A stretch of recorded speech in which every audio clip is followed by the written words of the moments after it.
All right. So, Paul, thank you very much for meeting with me today. Really appreciate your time. We're here to talk about physical health and living with what we'd call a severe mental illness. And I understand that you have a long-term mental health problem. Do you want to say a little about it? Yeah. Well, I've been a mental health service user for 30 years now, since I was a teenager. My diagnosis is paranoid schizophrenia, but it's well controlled with medication. The medication is called Clozaril. It's an antipsychotic. It's a tranquilizer, as far as I know. And I'm on citalopram for me anxiety. I used to get panic attacks on both crowds. So it's very well controlled. Tell me how the clozapine, the drug you take, affects your physical health. Obviously, weight gain. Dry mouth. And slurring. Both. Very drowsy. Out of breath. And it's not COPD, but, I can't get upstairs much. I've got a disabled car pass. Well, I ain't got it. My brother and my dad. Blue badge. When I'm in town and out and about, I can't sit down for long and I can't stand up for long. Because you get pains in your legs, you said? That's right. Yeah. And I have to stand up now. I'm sorry. And you mentioned, Paul, that you've got borderline diabetes, I think you said. Yeah. Like I said, it's controlled. Yeah. I just watch what I eat, like blood sugar levels and stuff like that. So they monitor your blood sugar levels? Yeah, they do it, yeah. Okay. They monitor everything, Ed. Yeah. So they take a lot of... So you've got a lot of side effects from the medication one way and another, I think. Yeah. What do you think has been the best thing for managing your physical health over the years? What things have helped you?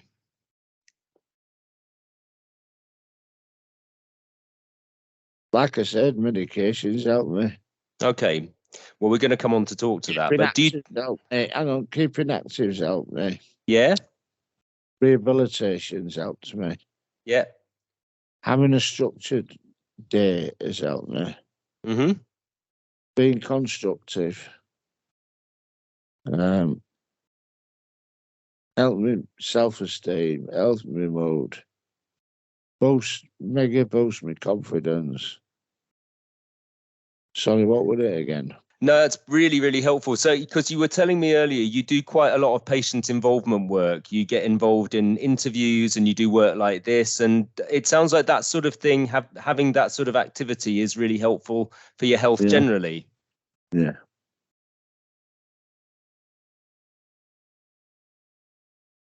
When I'm in clinic, staff there, they're brilliant. And do they check your other things as well? Do they check your other bloods and stuff?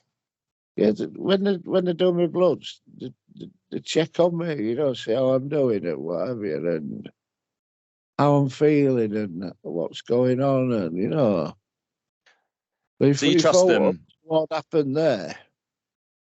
If I went in one day and if I wasn't well and that, they'd tell me, consultant. So I think something about sort of those relationships with people that you trust sound important. Yeah, they are.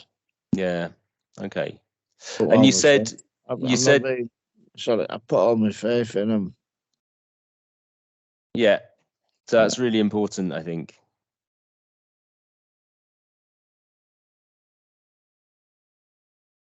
Paul, a lot of people have told me that they struggle to go to the gym. So sometimes when we're working with patients, we think we could help you with a gym membership. But what do you think? What do you think makes it difficult to use a gym? Access. Where I used to go, we're really therapeutic, and staff were excellent, and everyone had a different program and what to do, how to use machinery. how often, it went really well, and you can have a nice chat with them as well while you're doing your exercise. And it had sort of people who understood about how to work with people with mental illness working there. Yeah. Mm-hmm.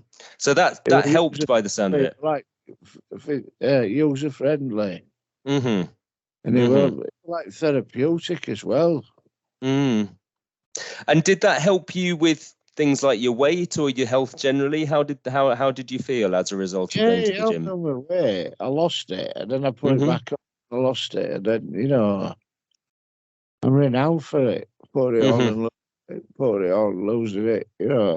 Mm. What else helped you lose weight when you've done that? Cut down on takeaways. Because when I was in hospital, right, like in Hyroids, they did nice dinners, like roast chicken and beef and what have you, right? But the teas were atrocious. And you didn't get home till the next day. So what I used to do in hospital a lot of time, I used to get like kebabs and pizzas and stuff, the night. It wasn't just me. A lot of patients when I was in hospital, right?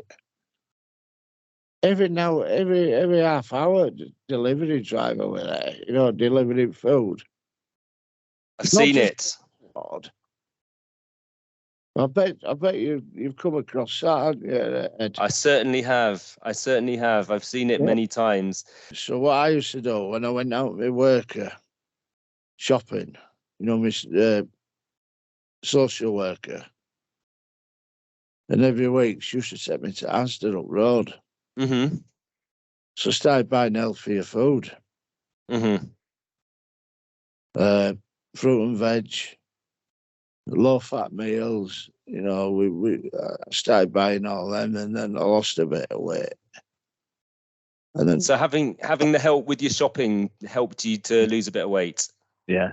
So you've got some pretty good habits around your diet, you told me about, and I wanted to know how you'd sort of managed to maintain those. So you talked about not having full-fat milk, buying brown bread. How have you maintained those healthy diet habits? Thing is, right, when I do make meals, I try and make them not as big as what I used to have them, you know what I mean? Just watch what I eat. Like I said, cut takeaways out.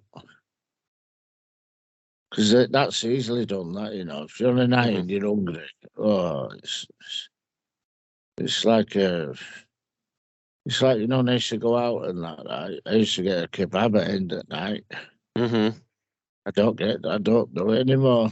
There you I go. have summer when I get home, you know what I mean? And it's just making them small changes.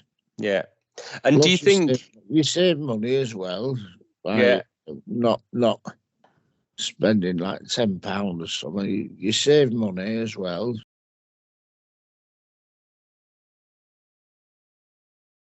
Tell me, Paul, you mentioned to me earlier that you do smoke. Yeah. Have you ever, tell me about that. Have you ever tried to reduce or stop? What's that been like for you? I've tried both. What happened? I don't know, I relapsed, and I used to have that vape as well, that it worked when I started it, but it was just like when I used to go out with my mates and that, and they'd all be lighting up outside, and I don't know, it was just difficult. And how do you feel about it at the moment? Do you ever wish that you could stop? Do you feel like it would be very hard to do? To be honest, I think damage has already been done. What damage do you think has been done? To my lungs and that lot. Sorry to say it, but that's what I think. So it sounds like that's a difficult thing to turn around, the smoking. Yeah, honestly.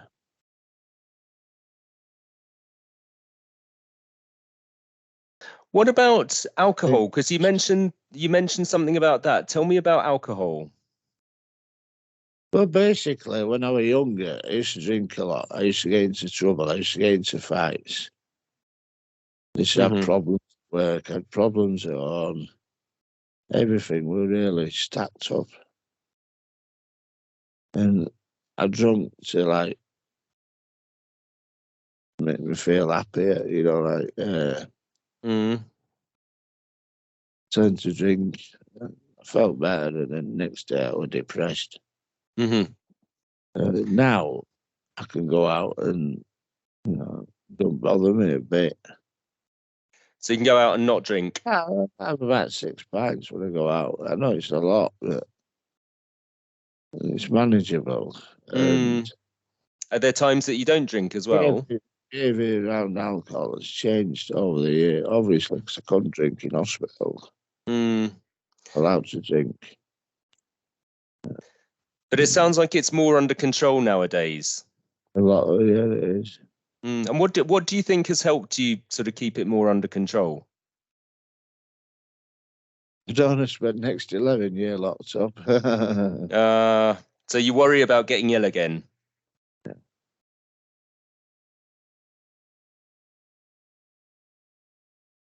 We've talked about various things that you've done over the years around your physical health. This video is going to be for people who are learning how to support people like you. What advice can you give them about how to help people improve their physical health? Basically, when I started the gym and seeing my workers, right, we used to have small steps. You know, we could go walk before you can run. So we did little goals to begin off with, like, one instance, go to the gym, like, do 10 minutes on here, 10 minutes on there, and go your own pace. And then after a while, it got more and more. So you end up doing 20 minutes and then half an hour, and then, you know, so you built it up, the exercise. And, you know, we didn't just go straight into deep end.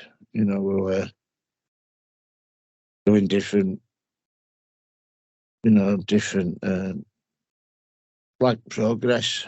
So it sounds like it is quite possible to make these little changes if you do it. Yeah. So making small changes at once. What else? What other things? What other tips do you have for people who are doing this kind of work? What, the service users, you mean? Or for people who are supporting the service users? What helped me, I used to go with somebody, a friend, and we used to go together, train together. That worked a lot because, you know, you're in a little group and that. You aren't just on your own.